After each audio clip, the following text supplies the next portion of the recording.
Juletane by Myriam Warner-Vieyra. They say a removal is as bad as a fire. That's not quite true. After a removal you can prune, choose to keep or throw out, uncover long forgotten objects, which may prove to be much more interesting than they seemed years before. After a fire, what is left in the ashes is almost never of any use. Those were the thoughts which no doubt ran through Helene Parpin's mind. Helene Parpin, very much her own woman, who, until that Friday afternoon in February, ordered her life as she saw fit, giving priority to me first. That day, Helene was sorting her things in preparation for the move from the studio which she had occupied for 10 years to her new spacious apartment. She had recently decided to get married, for the simple reason that she wanted a child of her own. She was fond of her husband-to-be.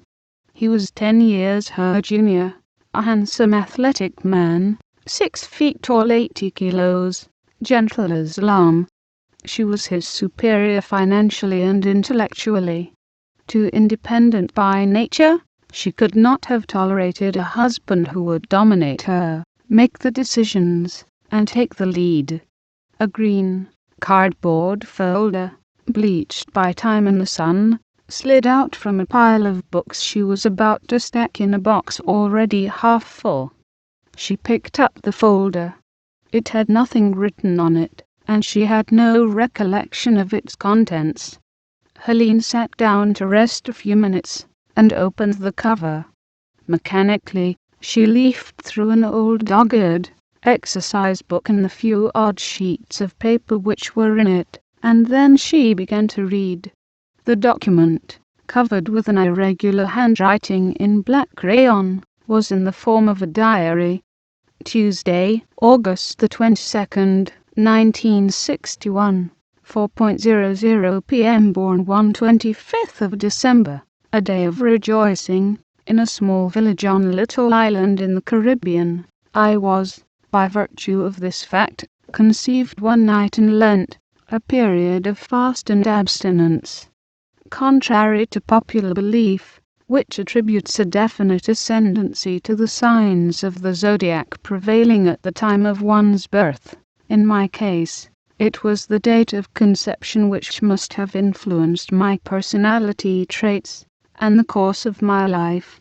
My father, in paying homage to his young wife, had flouted tradition and begot me with all the condemnation of the village church.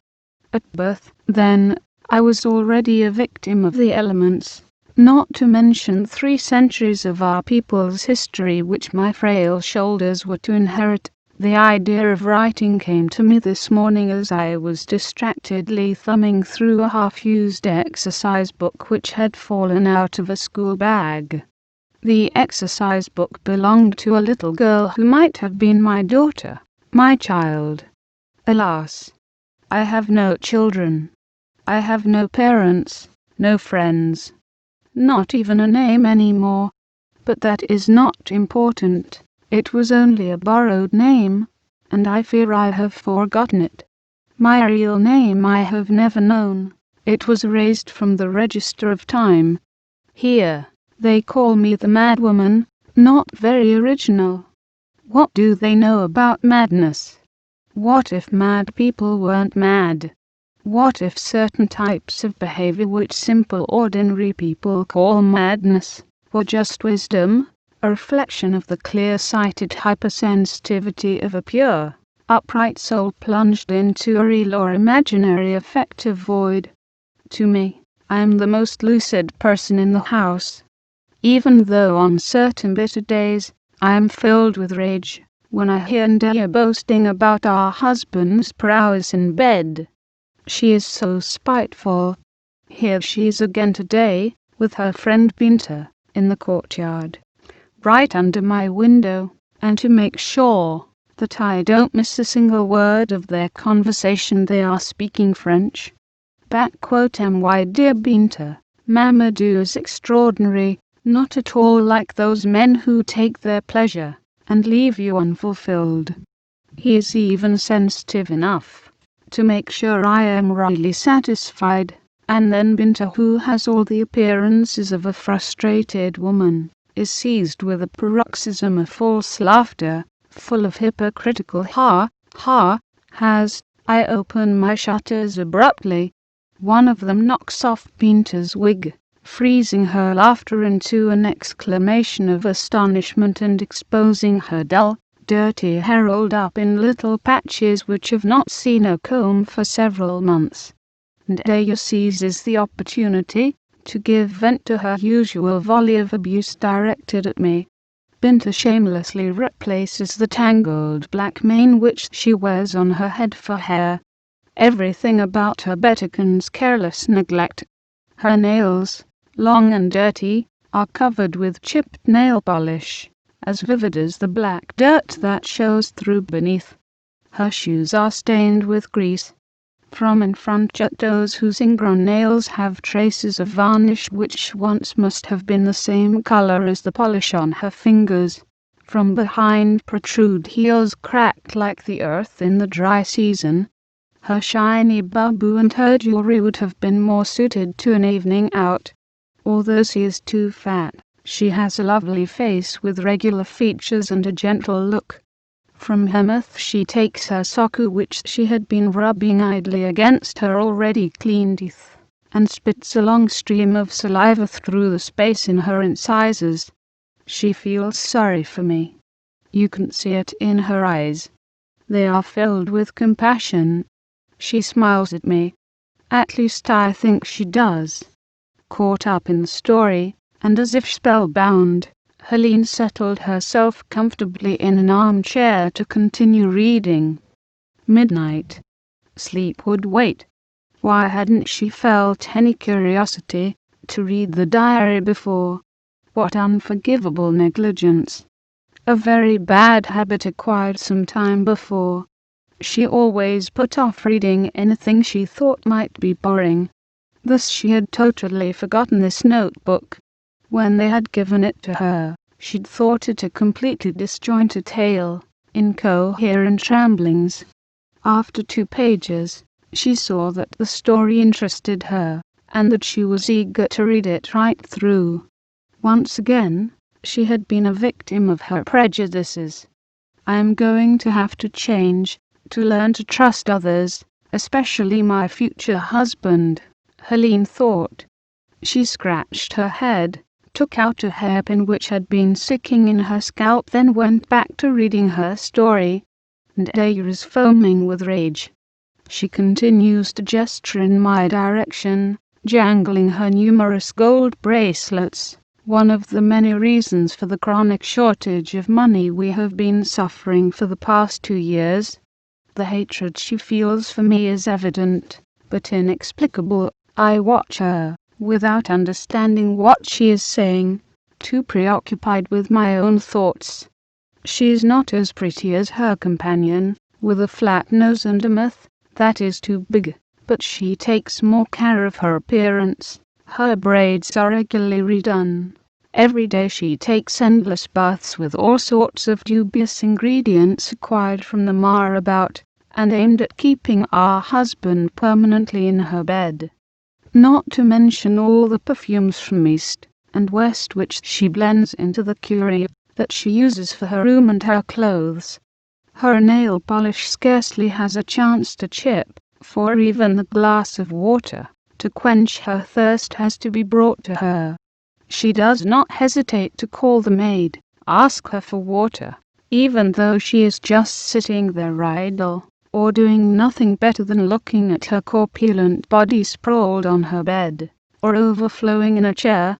When she does go into the kitchen, it is to prepare a special dish for Mamadou's evening meal, on a gas stove, while the midday rice, cooked on a charcoal fire, is left exclusively to the first wife, or to the young woman who works for the household. A little way off, is sitting on a mat, under the mango tree in her yard. She is playing with her 3 children, bouncing Alimata, the youngest girl, up and down. She is smiling, apparently unaware of what is going on between Vieyra and me. She never interferes in what does not concern her directly. As far as she is concerned, the whole universe stops at a mat under a tree and her 3 children around her. It is hot and humid, awful. You can feel a storm in the air. I close my shutters gently, in response to Vieyra's wrath, and find myself once more in the pleasant half-light of my room. My bed. A cheap iron box spring. For a mattress, a pallet which I keep vainly turning day after day, and which in spite of this, never loses the shape of my body, forcing me to be exactly in the middle, in the hollow formed by the strange springs. Next to the bed, 2 empty whiskey crates serve as my bedside table. To the left of my bed, a small chest which holds my treasures, more of sentimental than any real value. I hope that they won't take it away from me, like the table Mahmud once ceremoniously took to replace the one in the kitchen which termites had eaten. I snatched an exercise book belonging to Diary, Arwa's eldest daughter. It was the only way I could have something to help me record my thoughts. Only 2 pages had been used. Writing will shorten my long hours of discouragement, will be something for me to cling to, and will give me a friend, a confidant. At least I hope it will.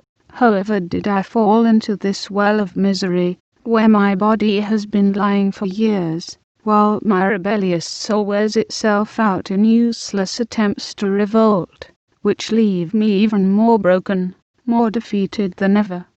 I think I have tried to get out.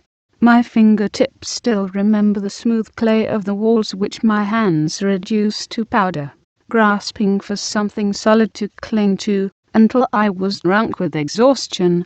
It seems as if I found nothing, and that with time I have become accustomed to living half a life. It was before the well, 4 or 5 years ago perhaps. I don't know any more. I had met my husband, or rather our husband, Mamadou, one evening at a garden party at the Site Universitaire in Paris. Elle happened to be there more or less to please a friend. Unlike other girls of my age, and from my country, I didn't like to dance, and didn't know how. Not even the begin, to the great dismay of all those for whom this "divine" dance was life itself. Mamadou noticed. He thought me funny. A black woman who dances like a broomstick. "Tell me. Haven't you ever danced before?" he said with a wide, mocking grin. "Oh yes, it bother you?" I replied, annoyed, shrugging my shoulders and deliberately turning my back on him. At this he took hold of my hands firmly. "Now, don't sulk. Come, I'll teach you to dance." With Mamadou's guidance, I didn't do too badly. He danced with me 2 or 3 times. We parted without arranging to meet, not thinking we would see each other again. Several days later, walking up the Boulevard Saint-Michel, I became aware of someone beside me. "Chance does arrange things," said a voice. It was Mamadou. "Hello, I didn't think I would see you again so soon," I replied. "Did?" "Rally? Let's go and have coffee to celebrate," he said, pulling me along with him. I could have refused. Ordinarily, because of my bourgeois upbringing, I did not accept spur-of-the-moment invitations. Yet I gave in, because I had begun to like him already. Mamadou was very tall. He had a small moustache, a quick and easy smile, white, even teeth, lively, mischievous eyes. His free and easy manner, far from shocking me, amused me. One would have thought he was seeing me for the first time. He examined me shamelessly from head to toe, My friends thought me pretty, perhaps I was. I had no idea. I hoped that Mamadou's careful scrutiny would be positive. I had a finely chiseled, oval face, a well-proportioned body for my medium height. My long, thick hair was neither frizzy nor too curly. I wore my hair in braids, one on either side of my head, coiled over my ears. According to certain people, this hairdo made me look like the type of ingenue who hardly exists anymore these days. I was an ingenue, an ignorant and foolish girl, brought up by her godmother, a strict, devout, old maid. Since her death, a year before, I had been discovering the world. That July I had exchanged my dark, severe clothes for little summer dresses, lighter and low-cut. 8/11 the same, I still did not dare to change my hairdo, and especially not to cut my hair, which would have been a real sacrilege. My godmother would have been capable of coming to pull me by the feet at night. She had threatened me with that when she was alive. Since I knew nothing about the power of the dead, I preferred not to provoke their anger. So, I was satisfied just to admire the latest styles, short hair and permanence. After the coffee in the select, Mamadou invited me to dinner for the following evening. The hours in between were so long, so the little room that I occupied on the 6th floor of an old-fashioned building in the area near Les Halles for the first time in all its ugliness. Summer, dry, hot, with a marvelous sun, danced in the streets. My room, on the other hand, remained damp, dark, heavy with boredom. I opened the fanlight which served as a window. It went right up to the roof. I could see only the sky, the grey wall stained with damp green blotches, and the slant of the slate roof of the next building.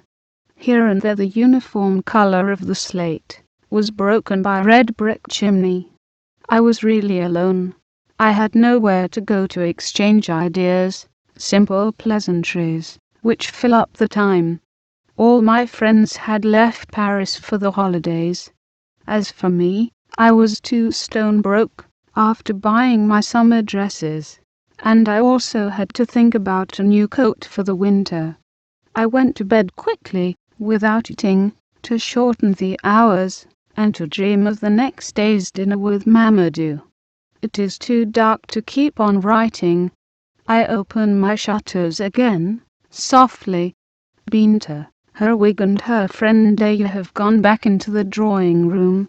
They are saying goodbye now, each sending regards to the other's husband. The little servant girl is sweeping the yard for the 10th time.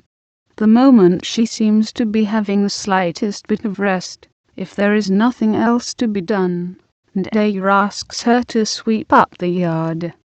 No sooner has she finished than it seems everyone takes pleasure in dirtying it again. The children are teasing each other on the mat spread out under the mango tree, waiting for dinner time. Arwa is in the kitchen. You would think she is fighting with the pots. They are banging against each other in a deafening clatter. The children, the young servant girl, Arwa and I were often the only ones around the BOWL apostrophe at the evening meal. And Vieyra would wait for Mamadou, who came home very late. She prepared delicacies for him, which he usually enjoyed in her company. Sometimes there would be guests. Arwa would help Vieyra, but always stayed in the kitchen, without taking part in the festivities. This situation did not seem to bother her. She took Mamadou into her bed, whenever Vieyra allowed it, and gave him children. What did she get in return? A few pans, a little food, very few jewels compared to the treasures which Vieyra had. Yet she deserved much more consideration from her husband. She had given him children who were his pride. She was refined, pretty, and of a discretion which I could not help admiring, in spite of everything. It is going to be dark soon. I have no idea what time it is, and I am not hungry. I am going to have a shower and go to bed. I can't do anything else, because the light bulb in my room is burnt out. To change it, I will have to wait for the end of the month, the master's salary and his goodwill. There is a storm in the air. If only it would rain.